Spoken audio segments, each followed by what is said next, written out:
भूतिया हवेली। हिंदी में डरावनी कहानी। किसी छोटे से गांव में एक पुरानी हवेली खड़ी थी जिसे लोग भूतिया हवेली कहते थे। गांव वालों का कहना था कि हवेली में अजीब घटनाएं होती थीं। रात होते ही हवेली से डरावनी आवाजें आती, जैसे किसी की चीखें, दरवाजों की खटखटाहट और पैरों की आवाजें। लेकिन कभी किसी ने हवेली में जाकर इन बातों की सच्चाई जानने की हिम्मत नहीं की। एक दिन गांव में एक लड़का अजय आया जो शहर से था। वह विज्ञान का छात्र था और किसी भी प्रकार की अंधविश्वास को नहीं मानता था। उसने सुना था कि गांव में एक भूतिया हवेली है और उसने ठान लिया कि वह उसकी सच्चाई जानकर रहेगा। अजय ने एक रात हवेली जाने का फैसला किया। रात का वक्त था और हवेली के पास पहुंचते ही उसके शरीर में एक अजीब सी सिहरन दौड़ गई, लेकिन उसने डर पर काबू पाया और हवेली के अंदर चला गया।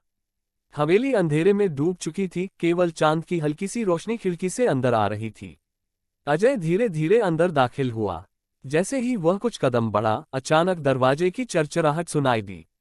अजय ने मुड़कर देखा, लेकिन वहां कोई नहीं था। वह और भी सतर्क हो गया। तभी उसने सुनी एक फुसफुसाहट, जैसे कोई कुछ कह रहा हो, लेकिन आवाज बहुत धीमी थी। क्या तुम मेरी मदद करोगे? आवाज एक लड़की की थी। अजय ने हिम्मत जुटाकर कहा, कौन है? तभी अजय की आंखों के सामने अचानक एक धुंधली छाया उभरी। ये लड़की की आत्मा थी जो मरे हुए लोगों की तलाश में हवेली में बसी हुई थी।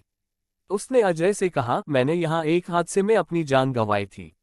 मुझे शांति चाहिए। अजय डरते हुए बोला, क्या मैं तुम्हारी मदद कर सकता हूँ? लड़की ने कहा, तुम्हें बस मुझे इस हवेली से बाहर निकालना होगा। अजय ने फिर से हिम्मत जुटाई और लड़की के बताए अनुसार हवेली के तहखाने में गया। वहां उसे एक पुराना संदूक मिला जिसमें एक ताबीज था।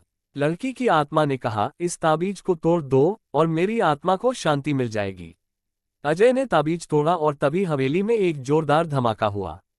हवेली के सारे दरवाजे बंद हो गए और एक भारी अंधेरा छा गया।